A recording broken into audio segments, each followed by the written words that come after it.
Hello everyone, good evening. কেমন আছো সবাই? আশা করি অনেক ভালো আছো। আমরাও কিন্তু বেশ ভালো আছি। আমি তারা লাইফস্টাইল ডেইলি ভ্লগে চলে আসলাম আর একটা নতুন ভ্লগ নিয়ে। আজকের ভ্লগটা কিন্তু বিকাল থেকে আমি স্টার্ট করেছি। আশা করি ভ্লগটা তোমাদের অনেক ভালো লাগবে। তো আজকের ভ্লগে আমি তোমাদের সাথে শেয়ার করব কিছু কাজ যদি আমরা রাত্রে থেকে করে রাখি তাহলে কিন্তু পরের দিনে রান্নাঘরে অনেকটা আমার সুবিধা হয়। তো আমি সেগুলোই তোমাদের সাথে আজকে শেয়ার করব, যেগুলোতে কিন্তু আমার সকালটা আরামের সাথে সুন্দর হয়ে ওঠে। তো সন্ধ্যাবেলা কিন্তু আমি গাছে পানিটা দিয়ে দিয়েছি, আর এটা আমার সবথেকে বড় কাজ থাকে। এখন তো তেমনভাবে কিছু গাছ নেই, কারণ ওই যে দেশে গিয়েছিলাম, সব গাছগুলো আমার শুকিয়ে গিয়েছে। তো আমি কিন্তু গাছ কিনবো, আর তার আগে যেগুলো আছে সেগুলোকেই বাঁচানোর চেষ্টা করছি। তো এখানে বাবুকে একটা ম্যাগি দিলাম। বাবুকে আমি কিন্তু বেসিক্যালি ম্যাগি খাওয়াই না, ওর পেটের এমনিতেই প্রবলেম আছে। আর আমি সত্যি বলতে ময়দা নিজেও ইউজ করি না, তো আমার বাবুকেও ময়দার কোনো জিনিসই আমি দিই না।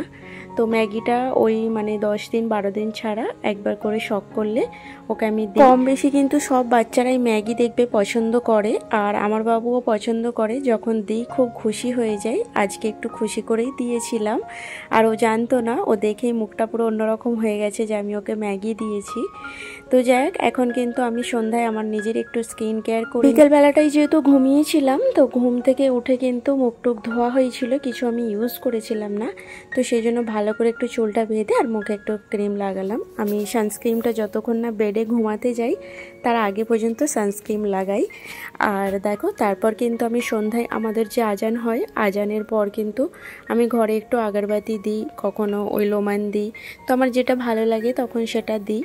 আর এটা কিন্তু আমাকে প্রত্যেক দিন দিতে হয়, কারণ এটা সত্যি আমার সন্ধ্যার সময় দিলে একটা আলাদাই যেন পজিটিভ একটা আমি এনার্জি পাই, সাথে কিন্তু একটা আলাদাই ঘর থেকে সন্ধ্যার খুশবু আসে।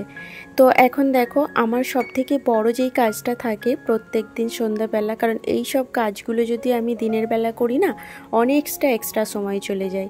আর আমার মনে হয় জামা কাপড় ধোয়ার থেকে না গোছানোই ঝামেলা বেশি।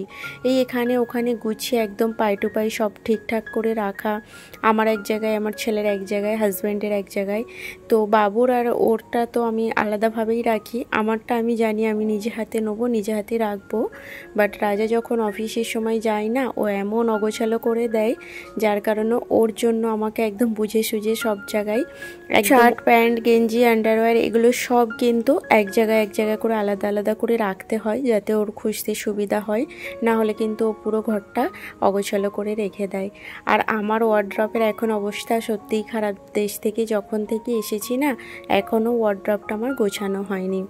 তো এই যে এখন কিন্তু সব আমি গুছিয়ে তুললাম, আর আমার যে শপিংগুলো নিয়ে বসেছি। আমি যে কালকে জুডিওতে গিয়েছিলাম, তার আগে এই যে আমার এই হাতের ব্যাঙ্গেলটা, আর ওই ব্ল্যাক শুজটা, আর ওই এটা তোমার কর্ডসেটটা, এই তিনটে কিন্তু দিদি আজমির থেকে এনে দিয়েছে আমাদেরকে। বাবুর জুতো আর আমার হাতের ব্যাঙ্গেলস আর ওই কর্ডসেটটা। আর এই যে এই দুটো কিন্তু কালকে আমরা এতে গিয়েছিলাম যে ক্যাপিটাল মলে, ওখান থেকে নিয়েছিলাম।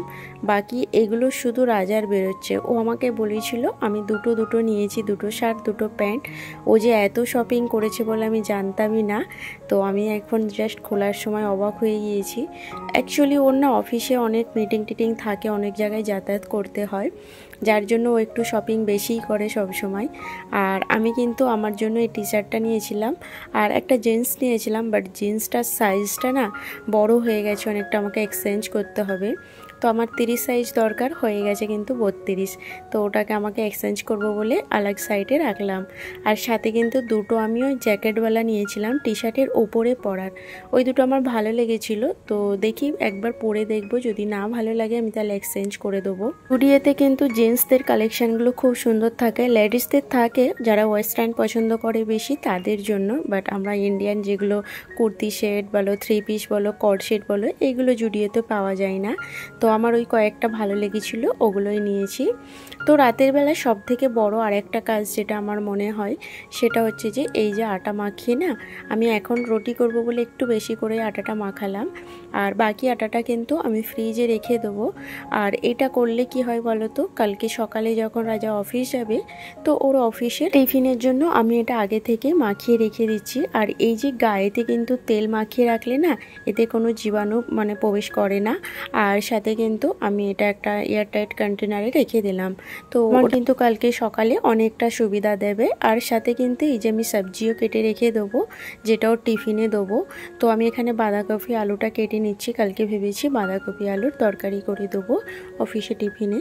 আর এই কাজটা করে রাখলে কী হয় বলো তো, সকালবেলা যেহেতু বাবুর স্কুল থাকে তো বাবুকে আমাকে 1 ঘন্টার মতো সময় দিতে হয়।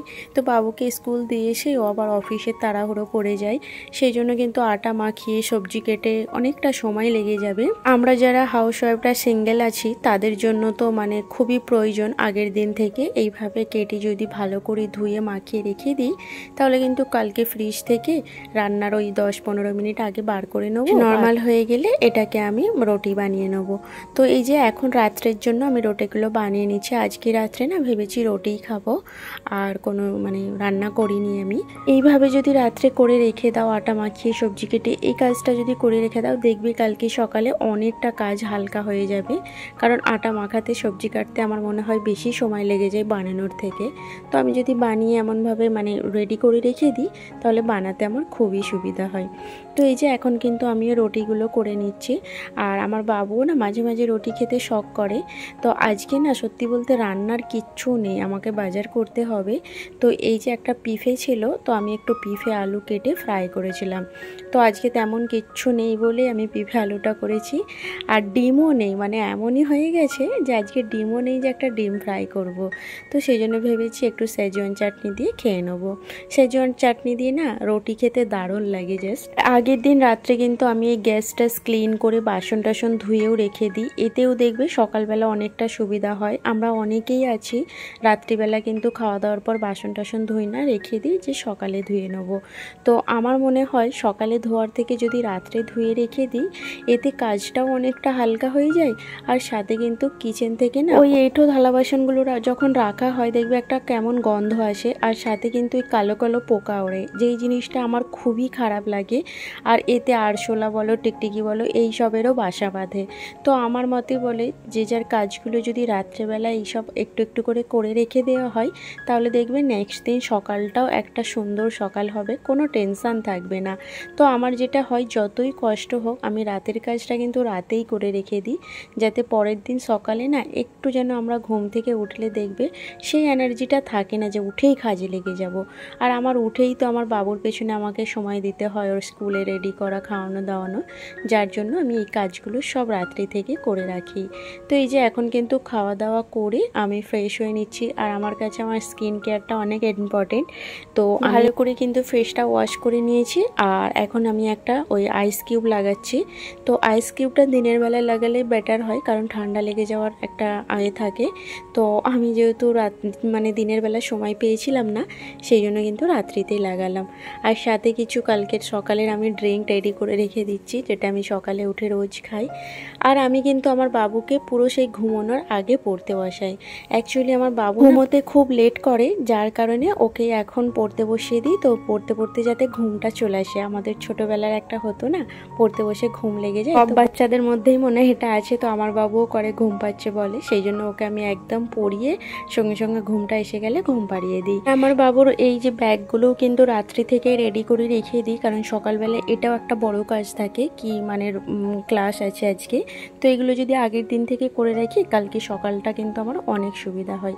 তাহলে চলো ভিডিওটা কিন্তু আজকের মতো শেষ করলাম, টাটা।